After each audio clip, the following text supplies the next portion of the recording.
CPM Thanyam വടക്ക് local സമ്മേളനത്തിന്റെ ഭാഗമായുള്ള പ്രകടനവും പൊതുയോഗവും വളണ്ടിയർ പരേഡും ചെമ്പാപ്പള്ളി സെന്ററിൽ നിന്ന് ആരംഭിച്ച് നാലുംകൂടിയ സെന്ററിൽ സമാപിച്ചു. സമാപന പൊതുയോഗം CPM ജില്ലാ കമ്മിറ്റി അംഗം ടി ശശിധരൻ ഉദ്ഘാടനം ചെയ്തു. Peringottukara local committee secretary Sibin C Babu അധ്യക്ഷനായി.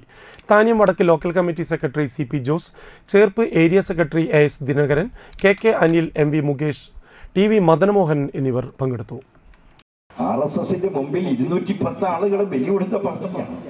ഞാൻ അവിടെ കൊണ്ട് നിൽക്കുമോ? 69 ആളുകളെ കോൺഗ്രസുമായി മത്സരത്തിൽ ബലി കൊടുത്ത പാർട്ടിയാണ്. ഞാൻ അവിടെ കൊണ്ട് നിൽക്കുമോ? 10-26 ആളുകളെ SDPയുമായി ഏറ്റുമുട്ടലിൽ മരിച്ചവരാണ് ഞങ്ങൾ. ജമാഅത്ത് ഇസ്ലാമി കൊന്നുണ്ട് 13 പേര്. ഞങ്ങളെ കൊല്ലാത്തവരായി ആരെങ്കിലും ഉണ്ടോ? ഇനി ആരെങ്കിലും ഉണ്ടെങ്കിൽ അവർക്കും കൂടി നിന്ന് കൊടുക്കാനോ? ഞങ്ങൾ എല്ലാവരും കൊന്ന ഞങ്ങൾ മരിച്ച ഞങ്ങളുടെ പേര് അക്രമീകരമാണ്.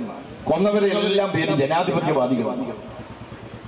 അത് ഞാൻ പറഞ്ഞത് കമ്മ്യൂണിസ്റ്റ് പാർട്ടി അളക്കുക എന്നുള്ളത് നിശ്ചയിച്ചുറച്ച നാഴിയിൽ വെച്ച് അളക്കാൻ പറ്റുന്നതല്ല. ഇത് ജനങ്ങളുടെ പൊതുവായ അളവ് നാഴിയുണ്ടല്ലോ. ആ നാഴിയിൽ ഇളക്കാൻ പറ്റാത്ത തരത്തിലുള്ള വലിയ പാർട്ടിയുടെ പേരാ CPI മാർക്സിസ്റ്റ്. അതാ ഞാൻ പറഞ്ഞത് കേരളത്തിലെ ഈ പാർട്ടി കേരളം ഇങ്ങനെ നിൽക്കുന്നതല്ലേ.